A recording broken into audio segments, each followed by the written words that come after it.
मित्रों नमस्कार, जय श्री राधे कृष्ण। प्रभु की कृपा आप सब पर बनी रहे। मित्रों, मेरी कहानी और कथाओं में आपका हार्दिक स्वागत है। तो मित्रों, आज मैं भगवान श्री विष्णु जी के अवतारों का वर्णन कर रहा हूँ। तो मित्रों, आज की कथा प्रारंभ करते हैं। ब्रह्मा जी बोले, हे तपस्वी नारद, अब अनंत भगवान विष्णु जी ने 12 अवतार धारण कर पृथ्वी को उठाने की इच्छा की। तब जैसे ही इंद्र ने पर्वत को तोड़ डाला, वैसे ही उन्होंने महासमुद्र के मध्य में आए हुए हिरण्याक्ष आदि दैत्यों को दाढ़ से विदारण कर दिया। तब रुचि नामक प्रजापति की आकृति नामक स्त्री ने सुयग नामक ऐसा पुत्र उत्पन्न हुआ, जिसने अपनी स्त्री दक्षिणा से सुसत्र नामक देवताओं को उत्पन्न किया। समय आने पर इन पुत्रों ने त्रिलोकी का बड़ा भारी दुख हरण किया। इससे महात्मा स्वयंभू मनु ने उन्हीं सुयज्ञ भगवान को हरि की उपाधि दी। उसके पश्चात कदर्म मुनि के घर में उनकी देवहूति नामक स्त्री से अपनी 9 बहनों के सहित कपिल देव मुनि उत्पन्न हुए। ये महात्मा बड़े ही ज्ञानी और ब्रह्मवादी थे। इन्होंने अपनी माता को ब्रह्म ज्ञान देकर उसी जन्म में मुक्ति प्राप्त करा दी। तब परम तपस्वी अत्रि मुनि ने संतान की इच्छा प्रकट की। भगवान ने उनके लिए अपने को अर्पण कर दिया। इससे उन मुनि के घर भगवान दत्तात्रेय नाम से अवतरित हुए, जिनके चरण कमलों की धूलि से पवित्र होकर यदु तथा हैयव आदि राजाओं की उत्पत्ति जिनके चरण कमलों की धूलि से पवित्र होकर यदु तथा हैयव आदि राजाओं की उत्पत्ति हुई। उसके पश्चात ये लोग भी योग सिद्धि को पाकर परलोक को गमन किए। तब एक नहीं अनेक लोकों के रचने की इच्छा से मैंने घोर तप किया। तब मेरे उस अखंडित तप से प्रसन्न होकर भगवान श्री विष्णु जी ने सनक, सनंदन, सनातन, सनत कुमार नामक 4 आत्मज्ञानी ऋषियों का भली भांति वर्णन किया, जिससे अन्य योगियों ने अपने मन में साक्षात ईश्वर को देखा।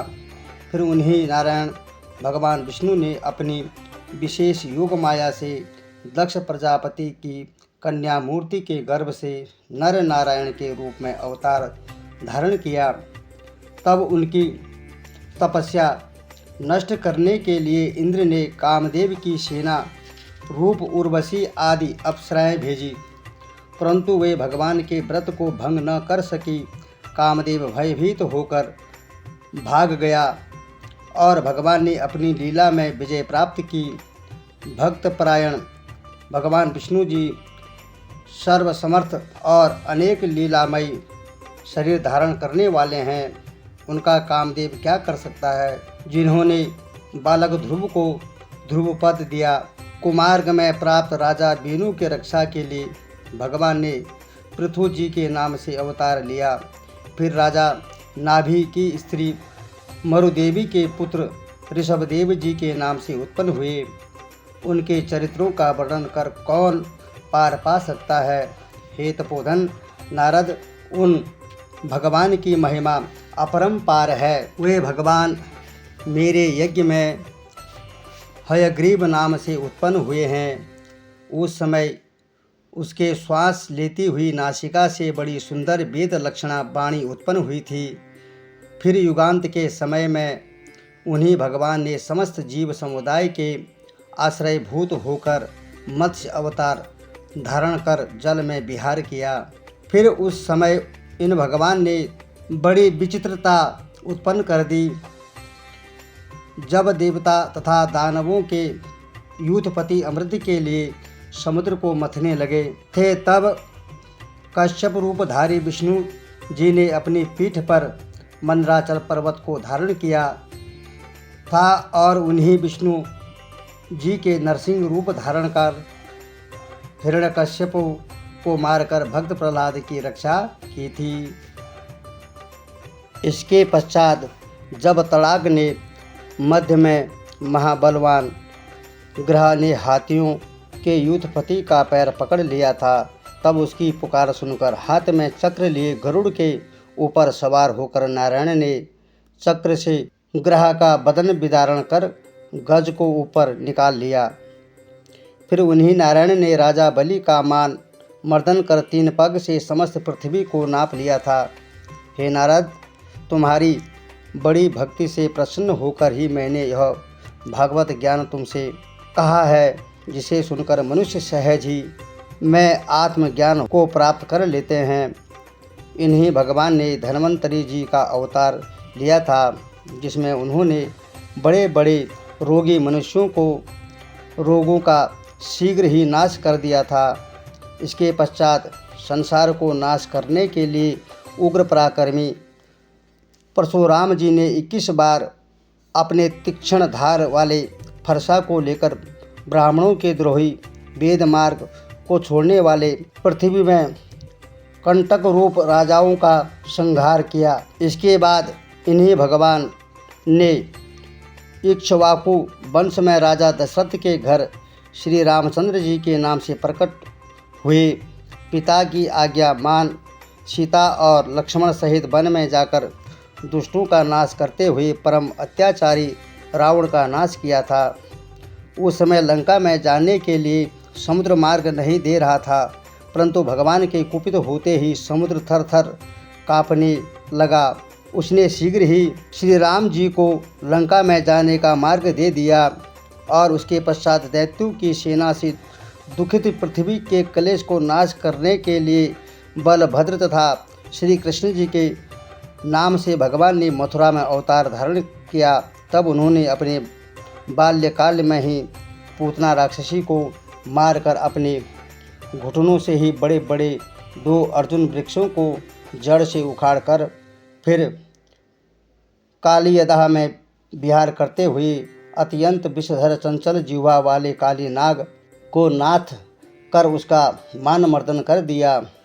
फिर जब जेठ मास में ब्रज का सारा वन दावाग्नि से जलने लगा, तब रात में बलभद्र जी के साथ अमित पराक्रमी भगवान श्री कृष्ण ने सबकी आंखें बंद कराकर उनकी रक्षा की थी। फिर जब एक समय भगवान श्री कृष्ण को बांधने के लिए माता यशोदा रस्सी लेकर आई, तो जमुहाते हुए भगवान श्री कृष्ण ने अपने मुख में 14 भुवन दिखलाकर उन्हें ऐसा संकेत कर दिया कि वे उनकी ओर एकटक देखती रह गई।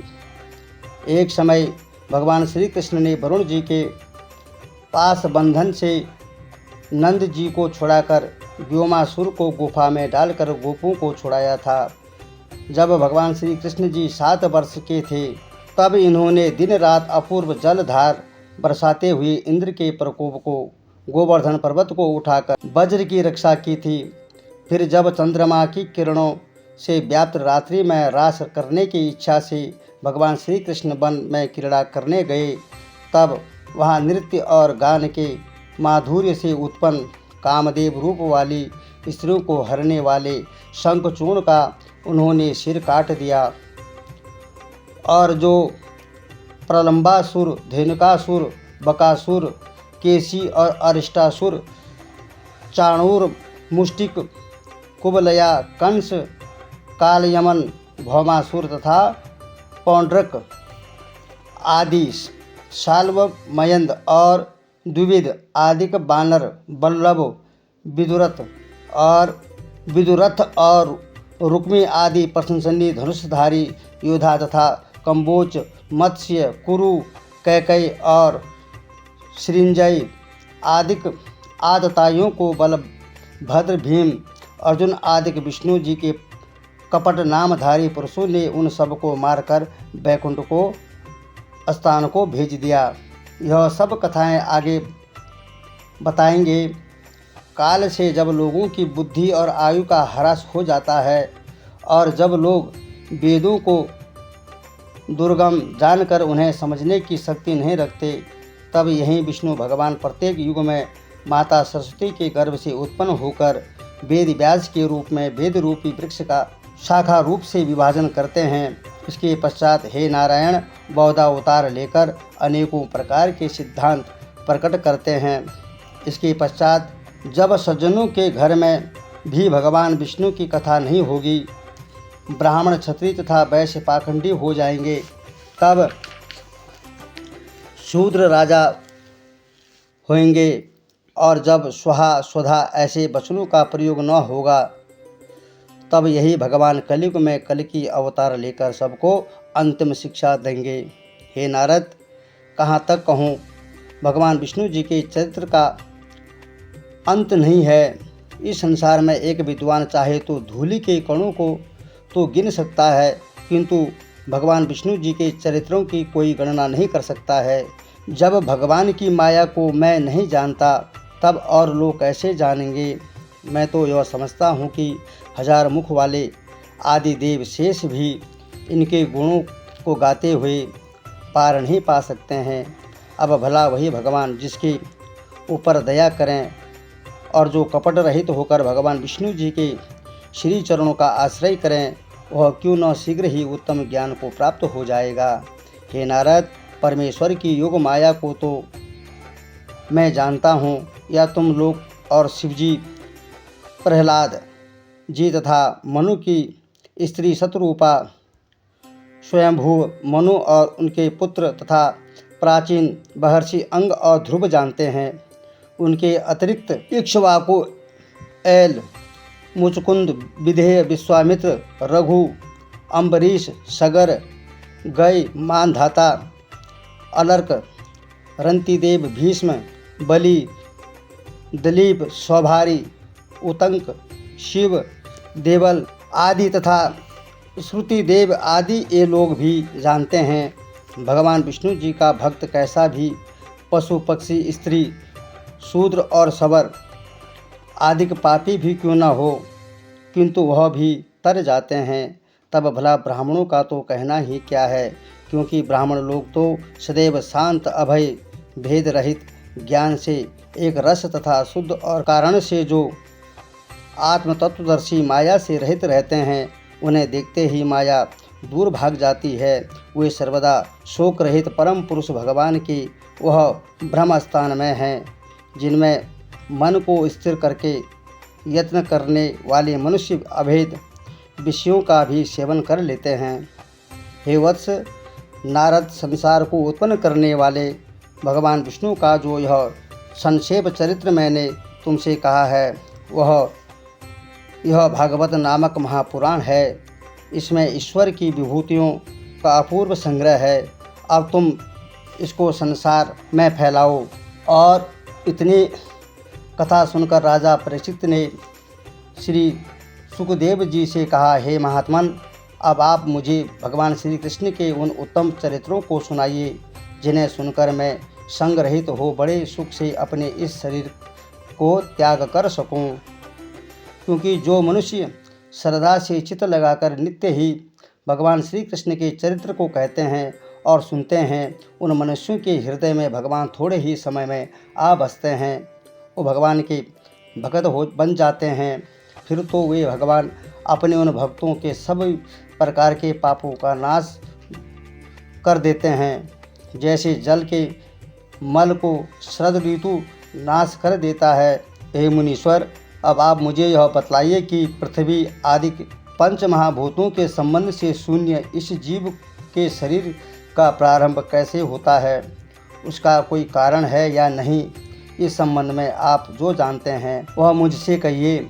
यदि उस ईश्वर परमात्मा का भी रूप लौकिक पुरुष के ही समान है, तो फिर उस ईश्वर तथा हमारे जैसे साधारण जीवों में भेद ही क्या है, जिसकी दया से ब्रह्मा जी सब प्राणियों की रचना करते हैं, जिसके नाभि कमल से उत्पन्न ब्रह्मा जी ने उनके रूप को देखा है, तथा जो सबके हृदय में वास करने वाले माया के स्वामी और ईश्वर हैं, उनकी तथा उनसे उत्पन्न इस समस्त स्थावर जंगम रूप सृष्टि का जैसा भी तारतम्य हो, वह सब आप मुझे बतलाइए।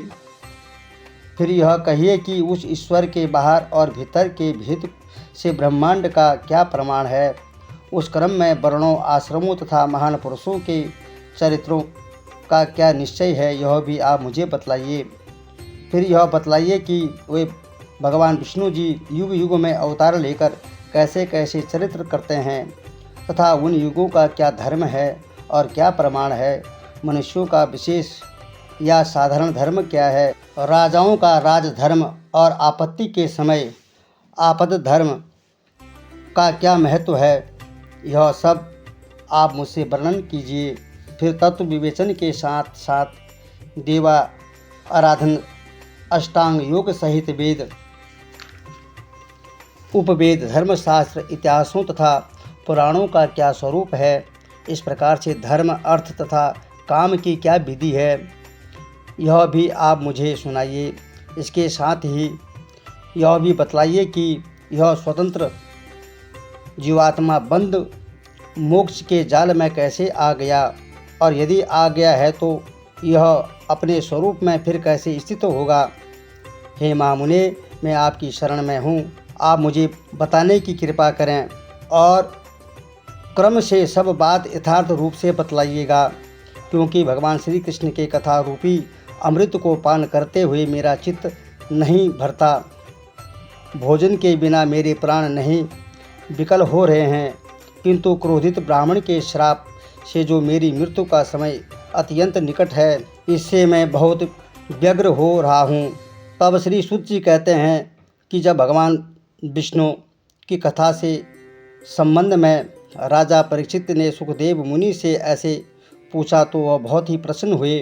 फिर उन्होंने वेद के समान इसी भागवत नामक पुराण को कहा, जिसे ब्रह्मकल्प के समय भगवान ने ब्रह्मा जी से कहा था। तब सुखदेव जी बोले, हे राजा परीक्षित, क्या स्वप्न देखने वाले का भी शरीर संबंध होता है? ऐसे ही अपनी माया के बिना ईश्वर का भी शरीर संबंध नहीं होता है। ईश्वर बड़ा मायावी है, एक ही आत्मा बहुत सा रूप धारण कर लेता है। उसमें माया के ही कारण अहम मम का भास होने लगता है, परंतु जब वही परमात्मा मोह रहित होकर काल तथा माया से परे हो अपनी महिमा में रमण करने लगता है, तब इच्छा करते ही वह अहम मम दोनों छोड़कर पूर्ण रूप से स्थित हो जाता है। हे राजन, यह जीव भी निर्विकार है, किंतु इसने अविद्या रूप देह का संबंध कर लिया है। इस प्रकार वह ईश्वर भी अपनी योग माया से चैतन्य मन लीला रूप प्रकट होता है। एक समय ब्रह्मा जी सृष्टि रचना करने बैठे, परंतु उन्हें वह बुद्धि न प्राप्त हुई। तब उन्होंने एक समय जल में 2 बार कहे हुए 2 अक्षरों का ऐसा वचन सुना, तप करो, ऐसी ध्वनि प्रकट हो रही थी। तब ऐसी ध्वनि किसने की है, उसका दर्शन करने के लिए ब्रह्मा जी चारों ओर देखने लगे, परंतु वह दर्शन कहाँ। इसे ब्रह्मा जी ने विवश होकर घोर तप करना आरंभ किया। उनके तप से सब लोग जलने लगे। तब भगवान ने प्रसन्न होकर उन्हें देवताओं की प्रशंसा से प्रशंसित तथा शोक और मोह और क्लेश से रहित अपना वह उत्तम लोक दिखलाया, जिसमें सत रज तम तीनों गुण विद्यमान रहते हैं। उस लोक पर काल का कोई वश नहीं था और न वहाँ माया ही अपनी कुछ वश चला सकती थी। भगवान के उस लोक की रमणीयता कहीं नहीं जाती। चारों ओर सौंदर्य फैला हुआ था। अद्भुत आनंद और ऐश्वर्य की छटा छिटक रही थी। एक सुंदर झूले पर बैठी हुई लक्ष्मी जी भगवान विष्णु के चरित्रों का यशोगान कर रही थी। उनके साथ में अनेकों रूपवती स्त्रियां वैसे ही विष्णु भगवान भक्ति में तत्पर थी, जैसे लक्ष्मी जी भगवान विष्णु जी के प्रिय कर्मों में अनुरक्त थी। वहाँ अपने मुख्य पार्षदों के साथ बैठे हुए भगवान श्री विष्णु जी पीताम्बर पहने, क्रीट कुंडल धारण किए हैं, गले में वैजयंती माला पहने हुए, सब ऐश्वर्यों से संपन्न ऐसी अद्भुत शोभा के साथ बैठे हुए हैं कि जिन्हें दूर से देखते ही ब्रह्मा जी चकित हो गए। निकट पहुंचकर उन्होंने विष्णु जी के चरण कमलों में प्रणाम किया। भगवान विष्णु ने कहा, आओ आओ हे ब्रह्मा जी, मैं तुम्हारे तप से बहुत प्रसन्न हुआ, क्योंकि सृष्टि रचना के उत्तम विचार से जो तुमने इतना घोर तप किया है वह सर्वथा ही प्रशंसनीय है। हे ब्रह्मदेव, तुम मुझसे वर मांगो। जिस शब्द को एकांत में सुनकर आपने अति उत्तम तप किया है उस शब्द को कहने वाला मैं ही हूँ। मैं ही इस संसार को अपनी तप के प्रभाव से रचता और संहार करता हूँ। कठिन तपस्याओं से ही मुझ में ऐसा पराक्रम आ गया। ब्रह्मा जी बोले, हे भगवान, आपसे कुछ छिपा हुआ नहीं है। आप चराचर के सब प्राणियों की बुद्धि में स्थित रहते हुए सबका पालन और संहार करने वाले देवों के भी देव हैं। तथापि मैं आपसे प्रार्थना पूर्वक ही मांगता हूँ कि आप मुझ में शक्ति प्रदान करें जिससे मैं आपके स्थूल और सूक्ष्म दोनों स्वरूप को भली भांति जान सकूं। आप अमोघ संकल्प वाले, नाना प्रकार की क्रीड़ा करने वाले हैं। आप मकड़ीवत समस्त संसार को अपनी माया जाल में पिरोए हुए हैं। सो हे माधव, आप मुझे ऐसी बुद्धि दीजिए जिससे मैं सृष्टि की रचना करने में सफल हो सकूं। आप मुझे जैसी शिक्षा देंगे मैं आलस्य रहित होकर वैसा ही आचरण करूंगा। पहले मैं राजाओं की सृष्टि रचना चाहता हूं, जो आप मुझ पर ऐसी कृपा कीजिए जिससे मैं सब कुछ करते हुए भी किसी प्रकार के बंधनों में न पड़ सकूं। हे परमेश्वर, आपने मेरे साथ मित्र का सा व्यवहार किया है। समस्त प्रजाजनों की सृष्टि आपकी सेवा में स्थित है। जब तक प्रजाओं की सृष्टि आपके सम्मुख स्थित है तब तक ही आप बिना किसी व्यग्रता के मुझ में ऐसी शक्ति भर देवे जिससे उत्तम और मध्यम आदि बिना किसी भेदभाव के मैं सब प्राणियों की सृष्टि रच डालूं। तथा साथ में मुझे इसका गर्व भी न होवे कि मैंने सृष्टि रचना की है, क्योंकि सब कुछ करके भी मैं स्वतंत्र हूँ, अज हूँ, ऐसा अहंकार नहीं करना चाहता हूँ। तब श्री भगवान विष्णु जी बोले, हे ब्रह्मा जी, इसके लिए तुम्हें मेरे अत्यंत गुप्त ज्ञान को भक्ति पूर्वक ग्रहण करना चाहिए। देखो, मुझ में जैसा रूप, गुण तथा कर्म है, जैसा मेरा स्वरूप, जैसी मेरी सत्ता है, वैसा ही सब कुछ तुम में भी विद्यमान है। तब अपनी शुद्ध सत्ता का स्मरण करो। देखो, पहले शुद्ध सत्ता जो अपना आप रूप है वही थी और अब भी शुद्ध रूप में वही विद्यमान है, परंतु उसमें अहम भाव आने से ही यह स्थूल, सूक्ष्म और कारण आदि के रूप आ गए हैं। परंतु यह सब उस शुद्ध सत्ता के आगे कुछ भी नहीं है। सबसे पहले मैं ही था और आज भी मैं ही हूँ। इसके पश्चात भी जो शेष रहता है वह भी मैं हूँ। किसी भी वस्तु में विद्यमान अविद्यमान तेज का होना उस सत्ता का प्रभाव है, परंतु जहाँ वास्तव में कुछ वस्तु नहीं है वह मालूम होती है और जहाँ है वहाँ नहीं मालूम होती है। यह एक विलक्षणता और एक भ्रम है। जैसे जल के प्रतिबिंब में दूसरा चंद्रमा मालूम होता है परंतु वहाँ कोई चंद्रमा नहीं दिखाई देता, जैसे नक्षत्र मंडल में राहु नहीं दिख पड़ता है परंतु वह वहाँ विद्यमान है। यह विलक्षणता मेरी माया है। जैसे पृथ्वी, जल, आकाश आदि सब तत्व उत्तम हैं, अधम सभी प्राणियों में विद्यमान हैं, वही तत्व जब उनकी प्राणों की सृष्टि नहीं हुई थी, नहीं विद्यमान थे, वैसे ही उन प्राणियों में भी मैं हूँ और नहीं भी विद्यमान हूँ।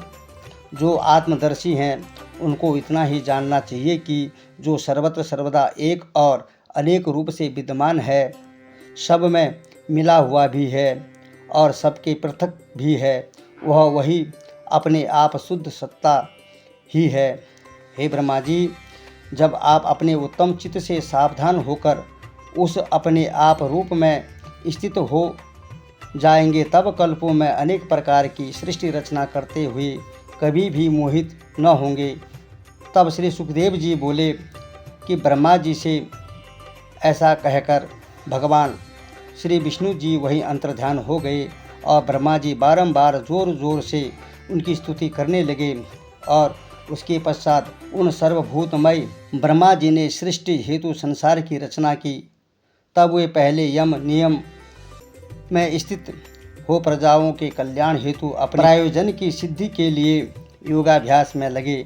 नारद जी उनकी सेवा करने लगे, क्योंकि वे उनके परम प्रिय पुत्र थे और उन्हें भगवान विष्णु जी की भक्ति परम प्रिय थी।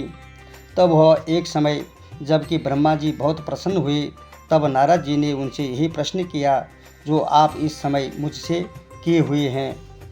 हे राजा परीक्षित, तब ब्रह्मा जी ने श्री नारद जी को यही श्रीमद् भागवत कथा की कथा सुनाई थी और उसके पश्चात उन्हीं नारद ने सरस्वती नदी के तट पर आकर मेरे पिता वेद व्यास जी को इस ग्रंथ को लिपिबद्ध करने को कहा। तब व्यास जी ने इसे सुंदर श्लोक में अध्योपात वर्णन किया। हे राजन, इसके साथ ही तुम जो मुझसे पूछते हो कि उस विराट पुरुष से यह संसार कैसे उत्पन्न हुआ, उसको तथा तुम्हारे इस प्रकार के अन्य प्रश्नों को मैं भली भांति आगे वर्णन करता हूँ और आप आगे ध्यान देकर सुनो। तो मित्रों, आज की कथा यहीं पर संपन्न करते हैं। अगली कथा अगली वीडियो में आप तक पहुँचेगी। आपको यह कथा कैसी लगी ज़रूर कमेंट में लिखिएगा और मेरे चैनल को लाइक सब्सक्राइब ज़रूर करिएगा। आपका बहुत बहुत धन्यवाद। ओम नमो भगवते वासुदेवाय।